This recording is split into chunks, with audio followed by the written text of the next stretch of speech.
Hello नमस्कार दोस्तों, स्वागत है आप सभी का एक और नए वीडियो में। आज के समय में जमीन पर अवैध कब्जा एक बड़ा मुद्दा बन चुका है। चाहे वो आपकी पुश्तैनी जमीन हो, खरीदी हुई प्रॉपर्टी हो या तो फिर सरकारी जमीन, कब्जा हटाने की प्रक्रिया में समय और पैसा दोनों लगते हैं। सरकार ने 1 मई 2025 से जमीन रजिस्ट्री और कब्जा हटाने के नियमों में बड़े बदलाव किए हैं, जिससे अब यह प्रक्रिया आसान और पारदर्शी हो गई है। अगर आप भी अपनी जमीन से कब्जा हटवाना चाहते हैं, तो आपको कुछ जरूरी कदम समय रहते उठाने होंगे।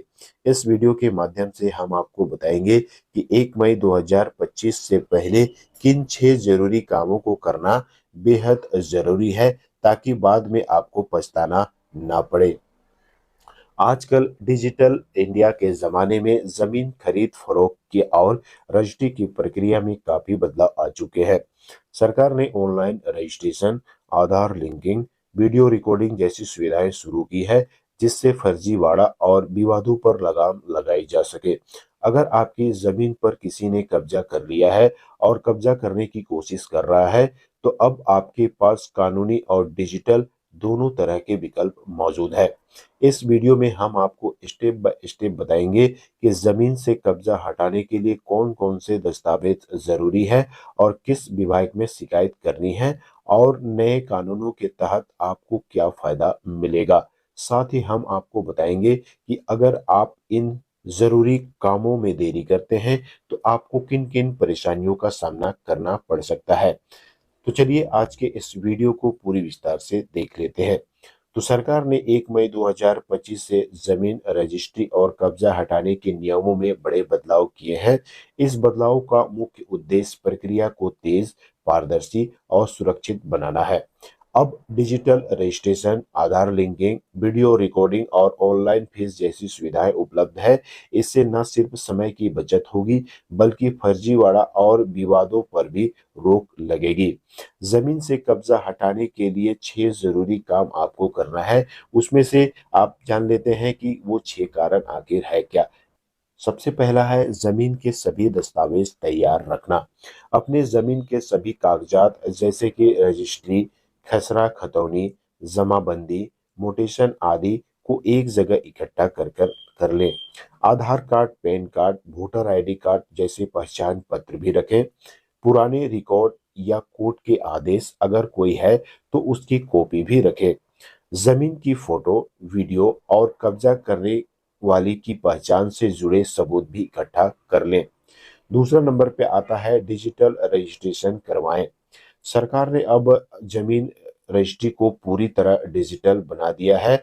अपने राज्य में सरकारी पोर्टल पर जाकर ऑनलाइन आवेदन करें। सभी दस्तावेज जो जरूरी है उसे अपलोड करें और ऑनलाइन फीस जमा करें। डिजिटल रजिस्ट्रेशन से आपका रिकॉर्ड सुरक्षित रहेगा और फर्जीवाड़ा बिल्कुल भी नहीं होगा। तीसरा है कानूनी नोटिस भेजना। अगर किसी ने आपकी जमीन पर कब्जा कर लिया है, तो सबसे पहले उसे कानूनी नोटिस भेजना चाहिए। वकील की मदद से नोटिस तैयार करवाएं और कब्जा करने वाले को जो है नोटिस भिजवाएं। नोटिस में जमीन की पूरी जानकारी, कब्जा करने वाले का नाम और कब्जा हटाने की मांग जरूर लिखें। साथ ही नोटिस भेजने का रिकॉर्ड रखें, ताकि आगे कोर्ट में आपको पेश कर सकते हैं। चौथा नंबर पे आता है पुलिस में शिकायत दर्ज करना। अगर नोटिस के बाद भी कब्जा नहीं हटता, तो नजदीकी पुलिस थाने में शिकायत दर्ज करवाएं। साथ ही लिखित शिकायत दे और एफआईआर दर्ज करवाने की मांग करें।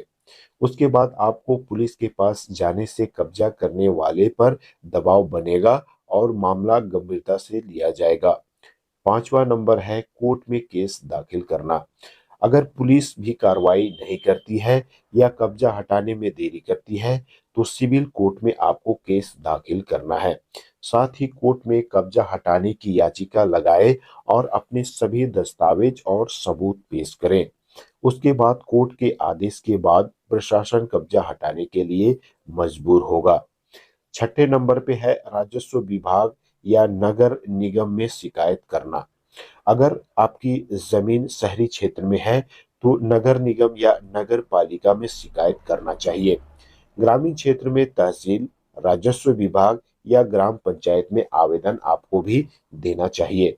साथ ही सरकारी विभागों के पास शिकायत दर्ज होने के बाद वे खुद कब्जा हटाने की कार्रवाई करते हैं।